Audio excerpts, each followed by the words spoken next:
와, 영능이 나오네요, 지금. 네, 저는 지금 경기도 여주에 있는 세종대왕릉에 나와 있습니다.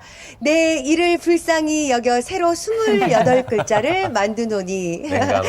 훈민정음 서문을 보면은요, 우리 백성들의 고단함과 어려움을 헤아리는 우리 세종의 애민정신을 느낄 수가 있습니다. 백성을 중심에 두는 민본 정치를 펼쳤다고 하는 우리 세종대왕님에 대해서 조금 더 이야기 나눠보도록 하겠습니다. 안녕하세요. 안녕하세요. 네, 우리 세종대왕 하면은요, 훈민정음을 만드셨고 추구기를 발명하셨고 사군 육진을 개척을 해서 우리나라 국토를 정말 끝이 안 보이게 넓혔다고 하는데요. 그래서 그런가요? 이곳의 능의 규모 또한 정말 끝이 보이지 않을 정도로 어마어마한데 소개 좀 부탁드릴게요. 예, 조선시대 왕릉은 북한에 있는 2기를 제외하면 총 40기가 우리나라에 있습니다. 전 세계적으로도 이렇게 한 왕조의 무덤들이 온전히 보존되고 있는 경우가 드문데요. 그 중에서도 세종대왕과 소원왕후를 모신 이곳 영릉은 조선시대 최초의 왕과 왕비를 한 곳에 모신 합장릉이면서 조선 능제를 가장 잘 표현하고 있는 대표적인 왕릉이라고 할 수 있습니다. 그러니까 우리나라 사람들이 이 능을 정말 잘 보존했다는 데에서 어깨가 좀 으쓱한데요. 자, 지금 이곳에 이 영릉을 구경하기 위해서 아침부터 우리 학생들과 우리 어머님이 나왔습니다. 안녕하세요. 안녕하세요. 아유, 이른 아침인데 이렇게 잘 구경했어요? 네.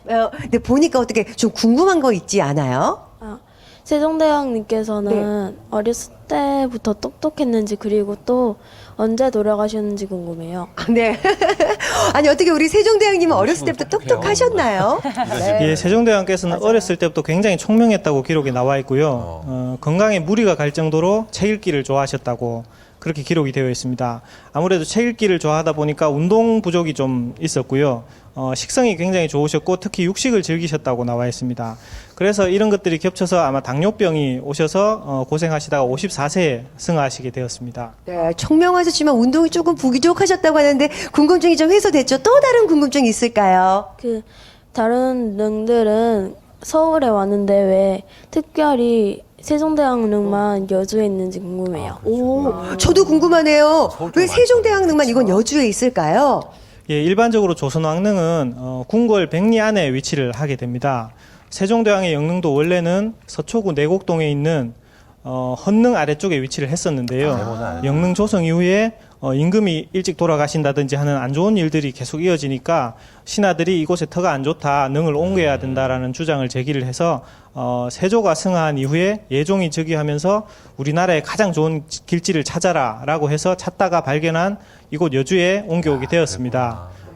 몰랐네. 네, 근데 이 딱 봐도 굉장히 길진 것 같아요. 예, 여기서 이렇게 지켜보시면 좌우에 있는 산줄기가 마치 꽃봉오리를 감싸안고 있는 그런 형상이고요. 앞에 보이는 산이 북성산인데 마치 신하가 대왕께 예를 표하고 있는 것처럼 보이기도 합니다. 위에서 지켜보면 이 모습이 마치 모란이 반쯤 피어있는 형상이다라고 해서 모란반개형의 명당이라고 합니다. 자, 여러분, 모란이 반쯤 피어있는 형상이 어떤지 궁금하시죠? 자, 그래서 시청자 여러분들을 위해서 준비를 했습니다. 하늘 위에서 내려다본 세종대왕 능의 모습 저와 함께 감상해 보시죠. 자, 봅시다. 길지라고 하더니, 네.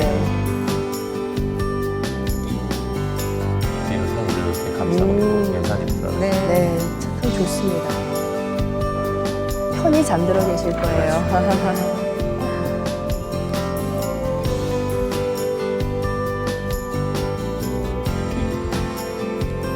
아우, 눈이 시원해지네요. 네, 네. 아침 7시에 바라보는 경기도 자, 어떻게 여주시 잘 세종대왕릉입니다. 보셨나요? 이곳에 좋은 기운이 화면상으로 남아지만요. 잘 제대로 전달이 됐으면 하는 바람입니다.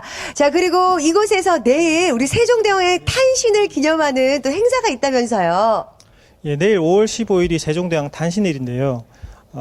문화재청에서는 매년 5월 15일 세종대왕의 탄신을 기념하는 숭모제전을 거행하고 있습니다. 네. 올해가 618돌 되는 해입니다. 네, 그렇군요. 자, 이곳에서 그 외에도 무형문화재의 공연과 또 과거 시험을 재현하는 등 여러 가지 행사들이 준비되어 있다고 하니까요. 많이들 오셔서 참여했으면 좋겠습니다. 우리 한글 파괴의 풍조와 또 외래어의 남용이 굉장히 심각한 상태라고 합니다. 우리가 자주 사용하는 야채, 간지, 식대 이 모두가 잘못된 일본식 표현법이라고 하는데요. 야채는 채소로, 간지는 멋으로, 그리고 식대는 밥값으로 바꿔 불러야 옳다고 하니까요. 우리 네. 세종대왕의 업적을 기리기 위해서 나부터라도 무분별하게 외래어를 남용하고는 있지 않은지 다시 한번 되돌아봐야 될 것 같습니다. 자, 지금까지 LTE 현장 여주 세종대왕릉에서 김준희였습니다.